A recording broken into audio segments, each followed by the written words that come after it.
Un producto, uno de uso súper común, que millones de adultos usan para la caída del cabello, de repente causa un efecto secundario totalmente inesperado. Ajá. Pero no en ellos, sino en los bebés. Estamos hablando de un crecimiento de vello excesivo, anormal, en lugares donde no debería haberlo. Es un tema, sí. Hoy vamos a desentrañar una alerta de seguridad que explica exactamente cómo y por qué está pasando esto. Así es.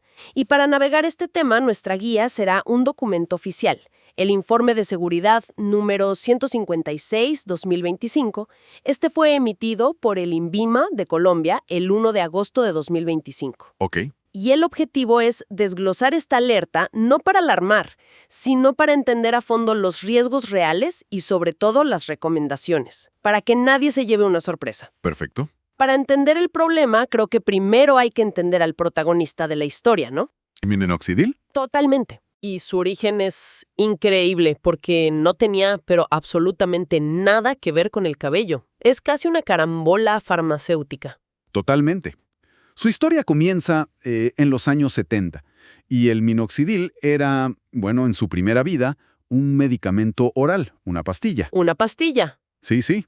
Fue desarrollado como un tratamiento de última línea para casos muy severos de hipertensión arterial, cuando ya nada más funcionaba. Era un vasodilatador muy potente. Espera, un momento. ¿Un medicamento para el corazón? ¿Cómo se pasa de tratar la presión arterial a la calvicie? O sea, suena a que fue un error que resultó ser genial. Fue precisamente un error, o mejor dicho, un efecto secundario que observaron. Durante los ensayos clínicos, los médicos notaron algo muy visible y consistente. ¿Qué cosa? A los pacientes, hombres y mujeres, les empezaba a crecer vello por todo el cuerpo. En la frente, en los brazos, la espalda. ¡Wow! Un fenómeno que médicamente se conoce como hipertricosis. Al principio se consideró un problema, algo, pues, molesto. Claro, me imagino la situación. Doctor, la presión está perfecta, pero ahora parezco un oso. Exacto, pero entonces alguien tuvo una epifanía. Una mente brillante en la farmacéutica Upjohn, que lo desarrollaba, vio una oportunidad dorada en lo que otros veían como un inconveniente. Se hicieron la pregunta clave. ¿Y si podemos aislar este efecto y aplicarlo donde la gente sí quiere más pelo? Así que se reformuló por completo. Increíble. Pasó de ser una pastilla sistémica a una solución tópica, un líquido para aplicar directamente en el cuero cabelludo. Y así nació el tratamiento para la alopecia androgénica. Un giro de 180 grados que creó una industria multimillonaria. Ahora, lo que me intriga es, bueno, ¿cómo funciona? ¿Qué le hace exactamente al folículo para que despierte? Lo fascinante aquí, y esto es algo que incluso el informe del INVIMA subraya, es que el mecanismo exacto sigue sin estar 100% dilucidado. Todavía no se sabe del todo. La teoría principal se centra en su metabolito activo, una sustancia que se forma en el cuerpo llamada sulfato de minoxidil. Lo que parece hacer este compuesto es actuar como un, digamos, director de orquesta para el ciclo de vida del folículo piloso. A ver, explícame ese ciclo. ¿Cómo funciona normalmente el crecimiento del pelo? De forma muy simple, el cabello tiene varias fases. Dos de las más importantes son la fase anágena, que es la de crecimiento activo, y la fase telógena, que es de reposo y termina con la caída. Ok, crecimiento y caída. En la alopecia androgénica, la fase de crecimiento se acorta y la de reposo se alarga. Lo que hace el sulfato de minoxidil es invertir esa tendencia. Acorta la fase de reposo y, esto es lo crucial, extiende la fase anágena. O sea que mantiene a los cabellos en modo crecimiento por más tiempo. Justo. No es que esté creando folículos nuevos de la nada, sino que está optimizando los que ya existen para que trabajen más tiempo y descansen menos. Es una buena analogía. Es una excelente manera de verlo. Además, el informe también cita estudios in vitro que han demostrado otro efecto. El fármaco estimula directamente la proliferación de los queratinocitos. ¿Y qué son los queratinocitos?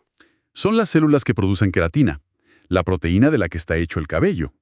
Así que no solo extiende el tiempo de trabajo del folículo, sino que también le da más ladrillos para construir. Bien, entendido el origen y el mecanismo. Ahora sí, volvamos al presente, a la alerta. Porque esto no surgió de la nada en Colombia.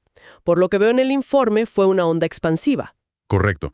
La primera pieza del dominó, al menos en nuestra región, cayó el 15 de abril de 2025. Fue la Anvisa, la Agencia de Vigilancia Sanitaria de Brasil. Una entidad muy respetada. Sí. Ellos emitieron la primera advertencia formal. Fueron los que pusieron el foco sobre este riesgo específico de crecimiento de vello en bebés expuestos de manera accidental. Y me imagino que cuando un gigante como Brasil habla, el resto de la región escucha. Inmediatamente. El informe del INVIMA detalla cómo la alerta fue replicada por otras entidades. Menciona al Senadín en Perú y también al Colegio de Farmacéuticos en Argentina. Se empezó a tejer una red de conciencia regional. Sobre un problema que quizá estaba pasando en silencio, ¿no? Sin que nadie conectara los puntos. Probablemente. Pero aquí hay algo que me llama mucho la atención. El informe menciona un antecedente clave. La Agencia de Medicamentos de Europa, la EMA. Sí. Resulta que ellos ya estaban sobre esta pista desde junio de 2024, casi un año antes que la alerta brasileña. Eso parece muchísimo tiempo. Es una pregunta muy pertinente. La comunicación entre agencias existe, pero los procesos pueden ser lentos. A menudo, una alerta en una región no dispara una acción automática en otra hasta que no se documentan casos locales o una agencia vecina, como Brasil, lo eleva a un nivel de prioridad. Entiendo. La EMA pudo haber solicitado a los fabricantes actualizar los folletos, un proceso más interno. La alerta de Anvisa fue una comunicación pública más directa. Ok. Entonces, llegamos al punto crucial del análisis del INVIMA. Y creo que es importante aclararlo bien. El informe no dice que el minoxidil sea peligroso para quien lo usa. Exactamente, y es el matiz más importante. El documento concluye que el minoxidil ópico sigue siendo seguro y eficaz para la población a la que va dirigido, adultos con alopecia. La alerta no es sobre el producto en sí. No, el problema no es el medicamento, es el contexto. Entonces, ¿cuál es el eslabón perdido? ¿Cómo un medicamento que se aplique en la cabeza de un padre termina afectando a su bebé? El riesgo está en la exposición accidental, la indirecta. El informe describe el escenario típico con una claridad que asusta un poco por lo cotidiano que es. A ver, Un padre, una madre, un abuelo, se aplica el producto. Y no solo en la cabeza. Pensemos en la tendencia masiva del uso de minoxidil para la barba. cierto, ese es un mercado gigante ahora mismo. Se vende casi como un cosmético. Precisamente. Entonces, esta persona se aplica el líquido y, sin lavarse bien las manos o con la zona de aplicación todavía húmeda, tiene contacto piel a piel con un bebé. Lo carga, lo abraza. Exacto. Le da un beso. En ese momento, una pequeña cantidad del medicamento se transfiere a la piel del bebé, que es muchísimo más delgada y permeable. Una dosis ínfima para un adulto puede ser significativa para un lactante. Y esa barba que se cuida con tanto esmero se convierte sin querer en una especie de aplicador andante del medicamento.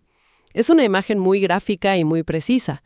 El informe incluso subraya un grupo de riesgo especialmente vulnerable, los neonatos en programa canguro, claro, por el contacto piel a piel prolongado. Exacto.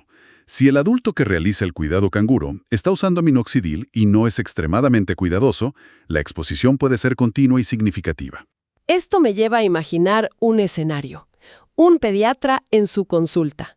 Le llega una familia con un bebé de 6 meses, sano, pero que de repente tiene vello oscuro en la frente, en las orejas. Ajá. Sin esta alerta, el médico podría pensar en desórdenes hormonales rarísimos, iniciar un montón de pruebas costosas, estresantes. Cuando la causa podría ser tan simple como que el abuelo, que vive con ellos, usa minoxidil en la barba y le encanta frotar su cara con la del niño para hacerlo reír. Exacto. Esta alerta le da a ese pediatra una nueva pregunta clave que hacer. ¿Alguien en casa usa algún producto para el cabello o la barba? Ok, el escenario de riesgo es claro. Ahora, la pregunta que cualquier persona en esa situación se haría, con el corazón en la mano, ¿este efecto es permanente? ¿Le ha causado un daño para siempre al niño? Afortunadamente, no. Y esta es la parte más tranquilizadora del informe. Es muy enfático en este punto. La reacción es completamente reversible. Eso es un gran alivio. Una vez que se identifica la fuente de exposición y se suspende el contacto, el crecimiento excesivo de vello desaparece gradualmente con el paso de los meses. No deja secuelas. Ok, perfecto. Entonces, si el problema es la exposición accidental y la solución es evitarla, ¿qué significa todo esto en la práctica? ¿Cuáles son las reglas de oro? El informe del INVIMA es muy práctico en esto, sí. Es una guía de acción muy clara y la divide por responsabilidades. Empecemos por los profesionales de la salud. Ok, para médicos, dermatólogos, farmacéuticos y, como decíamos, pediatras. El informe les dice que al prescribir minoxidil, su labor no termina en decir aplíquelo 2 veces al día. Tienen que ser proactivos. Sí, deben instruir al paciente. Por ejemplo, recalcar la importancia del lavado de manos. Parece obvio, pero la gente no lo asocia con un producto tópico. Claro. Uno piensa, me lo puse en la cabeza, no en las manos, pero el residuo en los dedos es el principal vehículo de transferencia. Exacto. La instrucción debe ser, justo después de masajear el producto, lávese las manos de forma inmediata y minuciosa. ¿Y qué más? Y segundo, añadir la advertencia explícita de evitar el contacto de las zonas tratadas con la piel de niños hasta que el producto se seque por completo. Y para los pediatras, la recomendación es, bueno, convertirse en detectives, como en el escenario que planteamos. Correcto. Si ven un caso de hipertricosis, incluir en su cuestionario la pregunta sobre el uso de minoxidil en el entorno familiar. ¿Ok?